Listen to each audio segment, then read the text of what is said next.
परमेश्वर के नाम की स्तुति हो और उनके नाम की महिमा हो। आज हम लोग भजन संहिता 115 का हम लोग कुछ आयतों को और पढ़ेंगे और उसमें से हम लोग परमेश्वर की आवाज़ को आज हमारे जीवन में हम लोग सुनते हुए हम प्रभु में हम आगे बढ़ेंगे। तो भजन संहिता हम लोग 115 का हम 8 से लेके नीचे कुछ आयतों को हम लोग पढ़ेंगे। उसमें ऐसे लिखा है, हे इज़राइल, यहोवा पर भरोसा रख, तेरा सहायक और ढाल वही है। इससे पहले 8वां जो वचन है उसमें ऐसे लिखा है, जैसी वो है वैसे ही उनके बनाने वाले हैं और उन पर सब भरोसा रखने वाले भी वैसे ही हो जाएंगे। 9वां आयत, हे इज़राइल, यहोवा पर भरोसा रख, तेरा सहायक और ढाल वही है। और 10वां आयत, हे हारून के घराने, यहोवा पर भरोसा रख, तेरा सहायक और ढाल वही है। हे यहोवा के डरवैयो, यहोवा पर भरोसा रखो, तुम्हारा सहायक और ढाल वही है। तो हम लोग यहाँ पे देखते हैं परमेश्वर का दास यहाँ पे काफ़ी आयतों को वो हमारे सामने रखकर वो बताता है कि इज़राइल के परमेश्वर और दूसरे ईश्वरों में या दूसरे भगवानों में क्या अंतर है, उसके विषय में ये एक बहुत ही एक इम्पॉर्टेंट एक भाग है पूरे बाइबल का।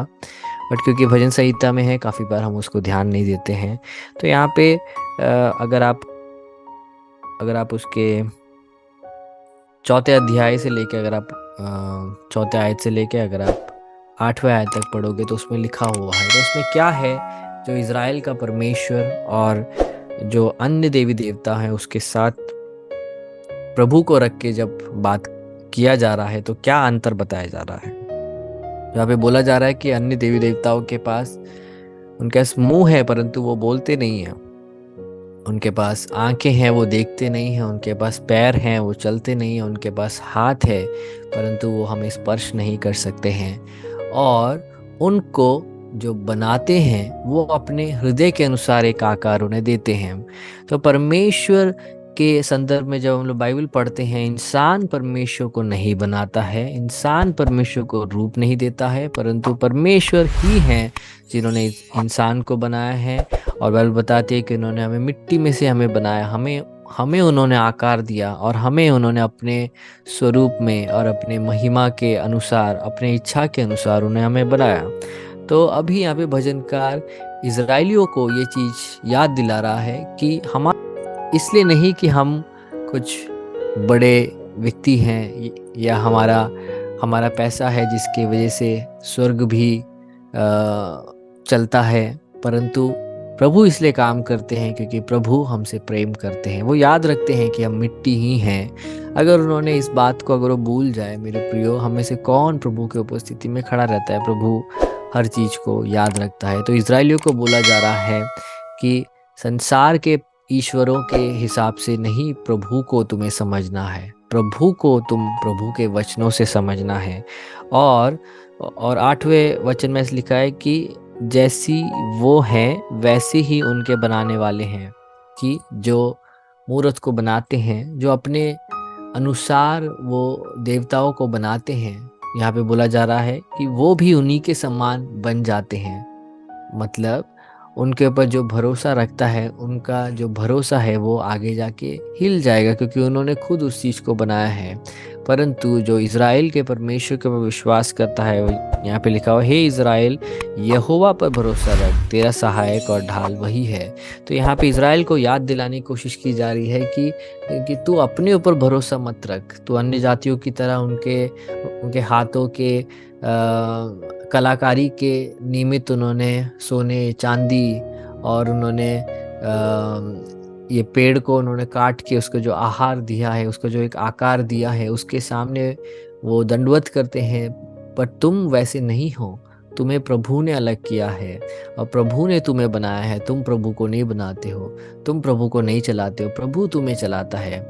तो अगर ऐसा है तो भजनकार यहाँ पे बोल रहा है कि हे इज़राइल, यहोवा पर भरोसा रख, उस परमेश्वर को जिसने तुझे बनाया है, जिसने तुझे नाम दिया है, जो तुझे नाम से जानता है और तुझे नाम से बुलाता है, तुझे सामर्थ देता है, हर एक दिन की तुझे रोटी देता है, तुझे तेरे तेरे प्राणों को हानि होने से जो बचाता है, तेरे पैर को ठोकर खाने से जो बचाता है, उसके ऊपर तू भरोसा रख, क्योंकि वो तेरा सहायक और ढाल वही है। तो हमारा परमेश्वर है मेरे प्रियो, जो हमारा सहायक है।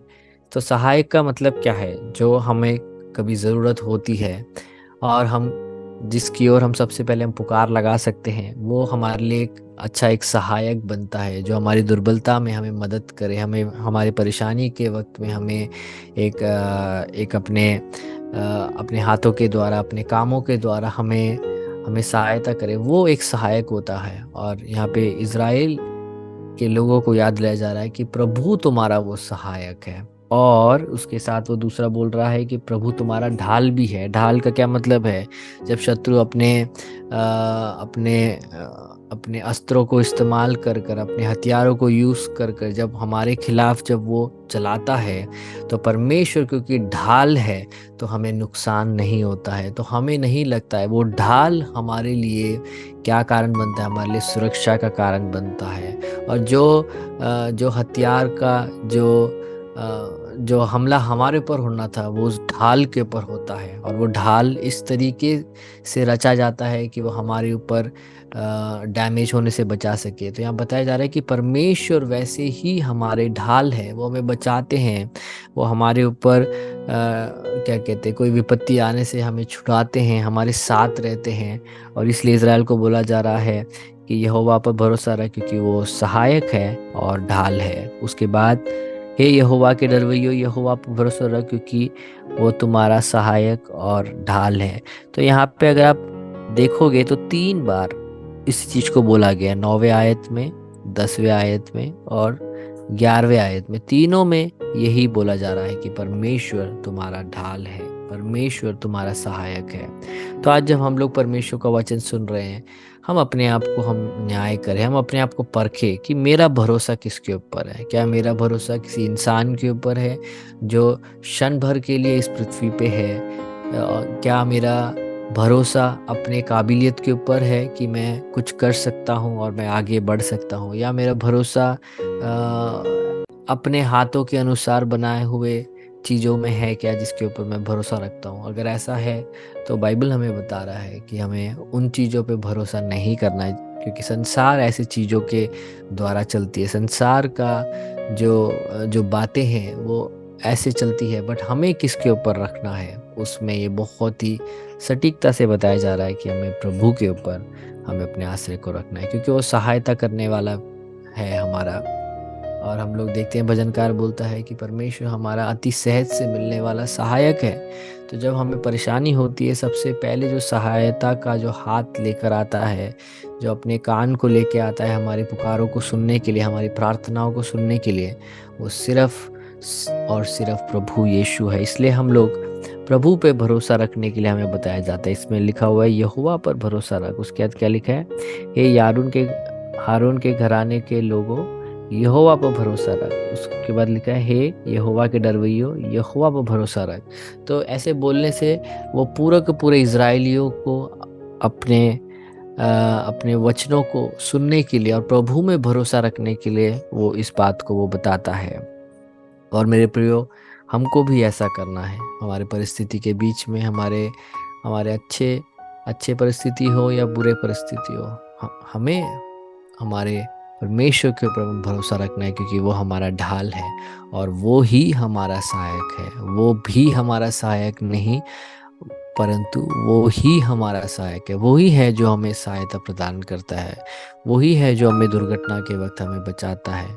और वही है मेरे प्रियो, जो हमारे प्रार्थनाओं को सुनकर अपने महिमा के अनुसार वो उत्तर देता है। तो आज सुने हुए इन वचनों के आधार पे हम अपने आप को हम परख के देखिए। जैसे पौलुस ने कुरिन्थ की कलीसिया से बोला कि अपने आप को परख के देखो कि क्या तुम विश्वास में हो या नहीं। आज हमें अपने आप को परख के देखना है, मेरा भरोसा किसके ऊपर है, मेरा भरोसा किसके ऊपर मैं लगा के चल रहा हूँ, भरोसेमंद कौन है।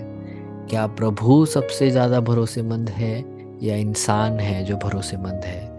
मेरे प्रिय, मैं आपको बताना चाहता हूँ कि हर इंसान बदल सकता है, क्योंकि हमारा एक स्वभाव ही है कि हम बदल जाते हैं परिस्थिति के अनुसार, परंतु कभी नहीं बदलने वाला जो परमेश्वर हमारे साथ है, हमारा भरोसा भी उसमें होने पाए। हमारा हमारा हिम्मत, हमारा सामर्थ प्रभु की ओर से आने पाए।